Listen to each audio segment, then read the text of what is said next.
एक कार्यक्रम के लिए मुझे निमंत्रित किया गया था। मैं कीनोट स्पीकर था चंद्र, लेकिन वो उनका बड़ा महत्वपूर्ण कार्यक्रम होता है और स्वयं प्रधानमंत्री ऑडियंस में थे।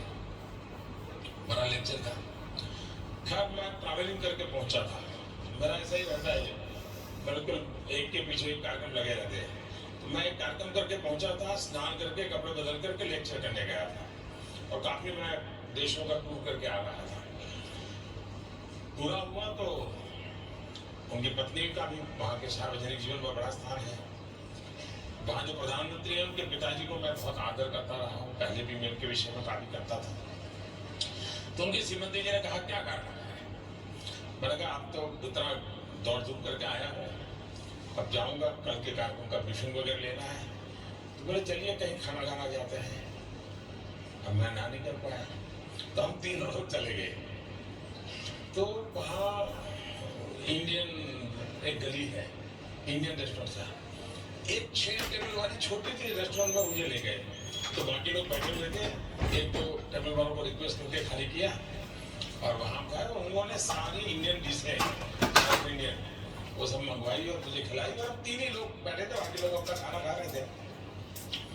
आज भी सिंगापुर के लाइन में दो प्रधानमंत्री का एक छोटे रेस्टोरेंट में बैठ करके खाना खाना।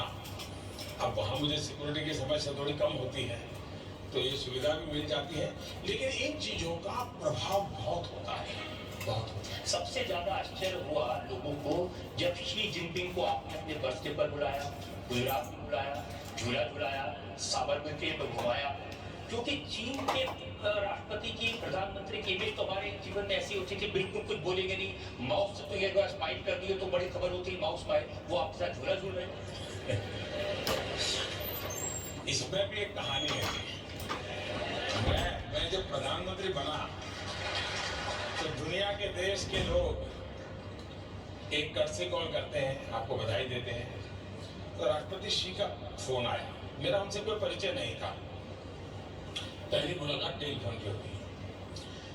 तो फोन पर स्वाभाविक हम कहते हैं, उन्होंने मुझे कहा कि आप चाइना आइए, मैंने कहा आप हिंदुस्तान आइए। तो ये कर्सी होती है। उन्होंने कहा कि भाई मुझे तुम्हारे गांव जाना है। फोन पे कहा पहले दिन, मैंने मेरे गांव जाना है आपको? तुमको प्रोनाउंसिएशन मालूम था? बोले वडनगर जाना है।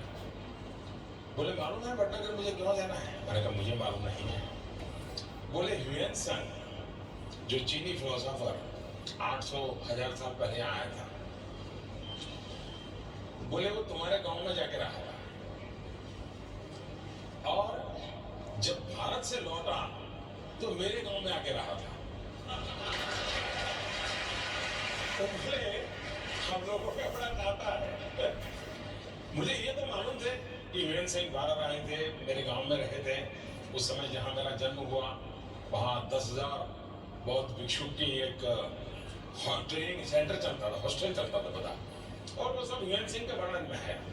तो बोले इसलिए मुझे गुजरात आना है।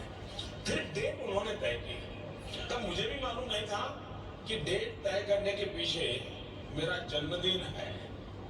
फिर वो आए, बाकी तो जो कार्यक्रम था वो हुआ। उसके बाद हम दोनों दिल्ली आए, दिल्ली में मीटिंग हुई।